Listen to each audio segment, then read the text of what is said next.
time to pull up a chair. We've got another great story for you today in the rLounge. Have you ever just loved your in-laws so much that you just buy a house for them? Ha! Funny, right? Today in the rLounge, our OP unknowingly sets her in-laws up for a nice cushy retirement, home sweet home. House which I paid for, husband gave it to his mom, so I got the house sold and filed divorce. I'm 38 female, married to my husband, Alex, 37 male, for 3 years. My married life has been going on pretty normal until yesterday when I found something very suspicious in my husband's study room. I met my husband around 6 years ago. I was new to the city then with a new job. Alex was already settled here, living with 2 of his brothers in a rented condo. His family ran a grocery store in the suburb. We dated for a few years, during which he bought the house and paid for the down payment. It was actually due to his house plans that our wedding plans got delayed. Alex wanted to have a house before we got married. He had a thing about owning a house. But soon after the marriage, he lost his job and was struggling to pay the mortgage. I covered it for a few months until he got a new job. But his new job didn't pay him enough to keep everything afloat. So we got into an agreement that I would pay the mortgage and he would add me to the deed as the co-owner. It looked like a fair deal to me. The new job in the city was paying me well, and after working here for 2 years, I had saved enough to buy a property. So what better deal than this? So for the last 3 years of marriage, I've been paying the house mortgage, and there's only 7 months left for the mortgage. Yesterday, I was at home alone and out of boredom decided to clean the house. I usually don't enter his study room because he doesn't like his stuff to be moved. But I don't know what happened to me this time that I cleaned his study. While cleaning one of the bookshelves, I stumbled on an envelope with the name of the housing society where we were living in. When I opened it, I found it to be an updated house deed. I thought Alex had updated it to add me as the co-owner, but no, he had changed the ownership of the house to his mom. Yes, the house for which I was paying the mortgage for the last 3 years, he had given it to his mom, and he didn't even inform me. I checked the date of the document and found it to be months ago. So he had deliberately not told me about this. He was hiding this. Since then, my mind has been racing with several possible stories behind this. I couldn't think of any good reason why he would do it. It looks pretty evil, and now I feel I have been married to a stranger. I'm yet to confront him regarding this. Rather, I don't want to confront him without digging deep into the matter. I took pictures of those papers to get it checked with my lawyer, and until I get the details from him, I'm going to put on this pretentious mask in the same way he has been doing it for years. That would be where you would instantly stop paying for the mortgage. Update 1. Hello all. I got the details from a lawyer friend regarding the house deed, and it came out that this was the most recent one. Indeed, Alex has transferred the ownership to his mom. Since there are a few months of the mortgage, the deed talked about the ownership post the mortgage. I felt so betrayed. I was working my butt off, making all those big and small sacrifices to pay the mortgage so that he could get rid of the EMI, and then he gave the house to his mom and I have no clue about it. I wanted to have a full-blown confrontation with him right away, but he wasn't in town. A few months back, Alex was offered a new expansion project of setting up a new team in the adjacent city. So he is mostly out of town and visits home monthly or twice a month. I wanted to have a direct conversation instead of a phone call, and gladly I waited. Because while waiting for him, I planned on my revenge instead of just letting it go with an argument. Actually, I didn't plan the revenge intentionally, but it happened eventually. A week later, after discovering that paper, I got a text from Alex reminding me about paying the mortgage. That text made my blood boil, and at that moment, I instantly decided not to pay for any further EMIs. That's when I decided to avenge my betrayal. I went to the bank and changed the contact details from Alex's number and email ID to mine so that he doesn't get the payment reminder and calls. Alex had to confirm that change. I told him that I wanted this to be changed so that I get the payment information. He was fine. Once that was done, I turned deaf ears to their payment reminder and calls. I have already defaulted for 3 months, and I got a message from the bank that if I don't pay for another couple of months, the house will be auctioned. Good for me. But there is more to it. I had to find out why Alex did so. Brief context about Alex and his family. So Alex's family is from down south. Don't want to name the place to avoid unnecessary conflicts in the comments. They were never able to own a house because his dad had to start his living from scratch. Alex had 4 siblings and it was difficult for them to own a house while providing for a family of 7. While we were dating, Alex told me that he always wanted to own a house before starting a family. Actually, this was an inherent dream of his parents, but since they couldn't afford one, Alex wanted to make sure that his children grew up in their home, which they call an ancestral house. I never suspected anything shady. I understand owning a house holds sentimental value apart from a sense of security and stuff like that. It could also be possible that he wanted to have it for his parents and hid his intentions from me because I would disapprove. I mean, obviously, anyone would disapprove of that. I understand the sentiment and emotional connection to do something for your parents, which they have been longing for years, which they couldn't afford. With due respect to that, we cannot ignore that it should be from his money and not mine. He cannot do this keeping me in the dark. Anyways, it is needless to say that our married life went for a toss. We both were playing mind games. As a couple, we were never very cheesy and mushy. Sometimes I used to initiate romantic date nights, but now I stopped doing it and Alex never complained about it. Also, he was living in a different city for the project and occasionally came home, making everything so much better for me. I'll make an update if anything progresses. If you sold the house, would you not get half of the house through a divorce anyways because you're currently married? Either way, what he's doing is wrong. He absolutely should have had this conversation with you, and to make such a change after telling you he was going to do another thing is evil. Whatever he's doing, you're certainly paying for his nice cushiony future, and his parents' future. But the secret would be out eventually. What would he expect to happen after you found out? That you would be okay with this? Where is his brain at?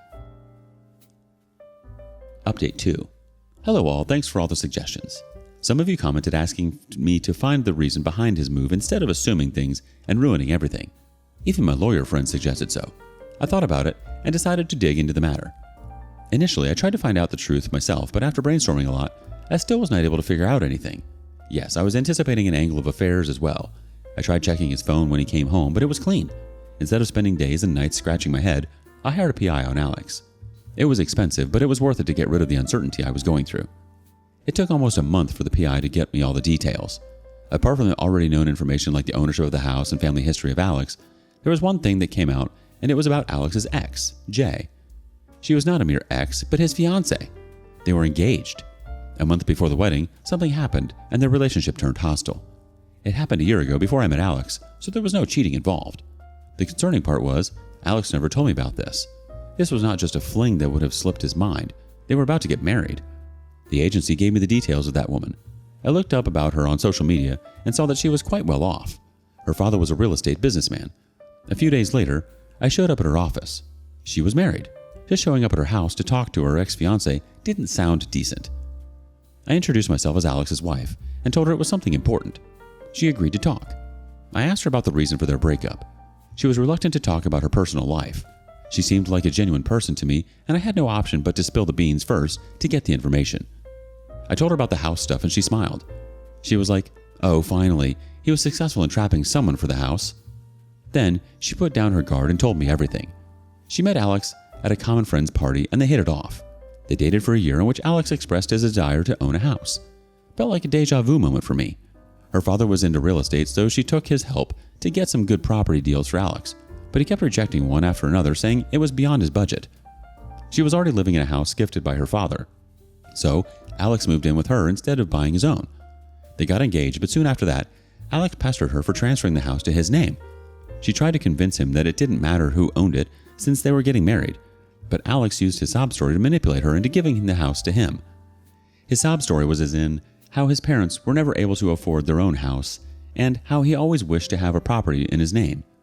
She was almost convinced to give him that sentimental satisfaction, but her father intervened and disapproved of Alex's request. Alex tried to manipulate him too, and he agreed to let Alex co-own the house, but was also asked to sign a prenup, which said that if there was a divorce, the house would go to her, and under no circumstances Alex could sell it or make any changes in the ownership of the house. Alex refused to sign the prenup, and they eventually called it quits. When I narrated my story of how I ended up paying for the mortgage, she smiled and affirmed that it was all an act to trap me into this. She also told me that Alex's parents are very conservative people, and they were allowing him to marry her only because of her wealth. In Jay's case, when this matter was discussed, my mother-in-law was very aggressive in pushing her to agree to Alex's terms, and in one of the arguments, she admitted that she doesn't like modern girls of our ethnicity because we are too dominating. It sounded quite believable because I was never able to get along with Alex's family. Rather, we never got to spend a lot of time together. Alex kept me aside, saying his family is conservative and he doesn't want to ruin my peace by letting them meddle in our life. Jay said that it was to keep me away from suspecting anything fishy. My mother-in-law was a cold person, that's true, and Alex never left me alone with her. I thought he was protective of me, but he was protecting himself and his family. I asked Jay if it's possible that Alex has changed now. She said she highly doubts it.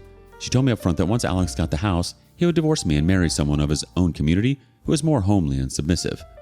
I wonder why he didn't marry someone of his choice in the first place.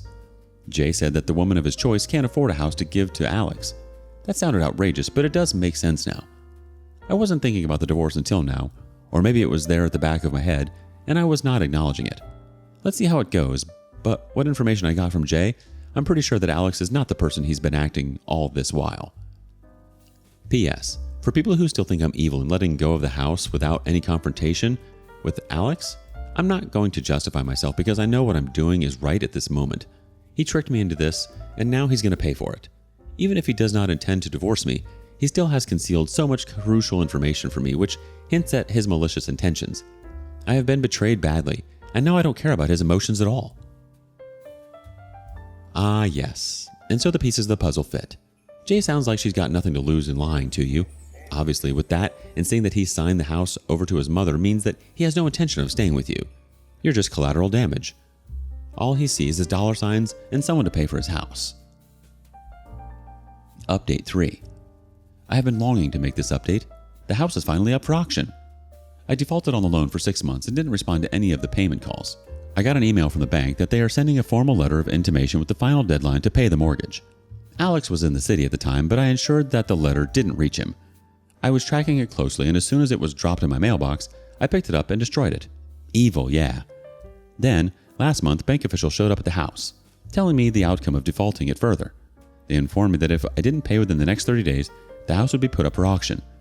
I nodded that I would try, but I'm okay to opt in for auction if I fail. Now that I have breached the timeline too, the house is finally going up for an auction. Also, one more thing. Apart from losing the house, Alex is going to suffer severely on his credit score. The loan was in his name, so officially, he's the defaulter, not me. When the bank officials visited the house, they cautioned me that it takes years for a loan defaulter to get green on their credit score. Who cares? Good for my man. I received an intimation from the bank to be present for the auction. The owner of the house has to sign the final papers to hand over the possession. So basically, the intimation was from my husband because the loan was in his name. Since he has now changed the ownership to his mother, not sure how this is going to work. Edit to add. My lawyer friend clarified that the house is a bank's asset until the mortgage is covered. Once it's over, it would be handed over to Alex, and then he can transfer it to anyone he wants. So the document I found in his study was basically a will of sort of thing, which was like the house would go to my mother-in-law after the mortgage was over. Any which ways he faltered on the promise he made to me that he would add me as the co-owner of the house. After meeting Jay, I'm pretty sure of his malicious intentions. My gut feeling is that he is betraying me. He's very obviously betraying you, OP. All signs point to you getting nothing and being played. Update 4. The house is sold, but after a lot of drama. I'm glad I didn't get manipulated by Alex and his pretentious family. First of all, I had no clue how the auction procedure worked. I thought it would be like a normal one where all the bidders would place their quotation and the highest bidder gets it, and then they move into the house and we move out. No, it doesn't work like that. The bank had to put up the house for a sale at a price that would cover their mortgage amount, plus a premium interest rate on the principal amount. Meanwhile, we were given an eviction notice. I rented a house for myself when the notice came, so I shipped all the furniture and house decor with me. Only the stuff that particularly belonged to Alex, like his clothes and accessories, I left in the garage. The bank officials told me that whenever they got a suitable buyer, they would call us and Alex had to sign the final paper to hand over the house. I was waiting for the house to be sold first before breaking the news to Alex, but he showed up unexpectedly. He was shocked to find the house locked and his stuff lying on the front porch. He called me asking where was I. I told him at work. He was yelling at him as to why his stuff was scattered outside.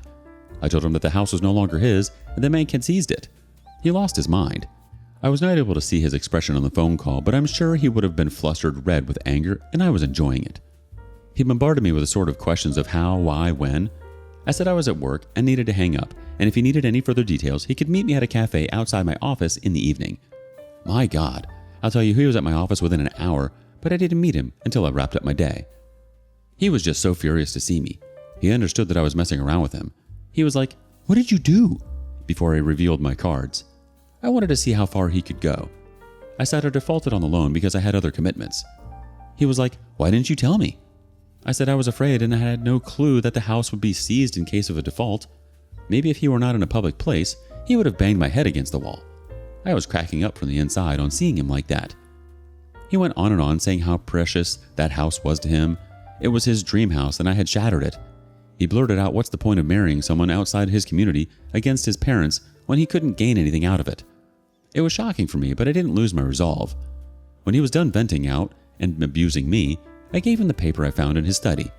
He stood silent. He was like, "I can explain." He said that his parents had saved lifelong and they paid for the down payment of the house, so for their happiness he had just named them as an heir to the house. He was like, my parents were already in their 70s and would die before us, so they would never be able to inherit the house. It would be ours always. That was such a dumb thing to say. I asked him why he hid that information and why he didn't make me the co-owner of the house as he had promised, and most importantly, why he hid his past with Jay. He was shocked to hear her name. He was like, oh, that witch manipulated you. I said that the house was still not sold to others. If he was so keen about it, he could always pay the mortgage money and get it back from the bank. He said he didn't have that much money and pleaded with me to do something about it. I refused. He threatened me with a divorce and fraud case of defaulting on the loan. I said go ahead, but be ready to pay the price for that. And yes, the money which I had paid for the house mortgage for the last 3 years. The same day, his mom called me and requested me for a meeting. That lady had never spoken to me in a complete sentence until that day, and now she was all so sweet. I went. It was about the same request of saving the house. I said, how does it matter to her because it was not her house? She was lost for words and could not hide her true self. She turned bitter and said, that's why I don't like girls of this country. They are big-mouthed like you and use their brains a lot more than required. My son is going to divorce you and marry the girl in our community. Then you'll understand. I laughed at her face and said it was not the 1950s and that she could threaten me with a divorce and get away. The same evening, I called up my lawyer friend and asked her to proceed with the divorce papers. I claimed the money I paid for the house and the compensation.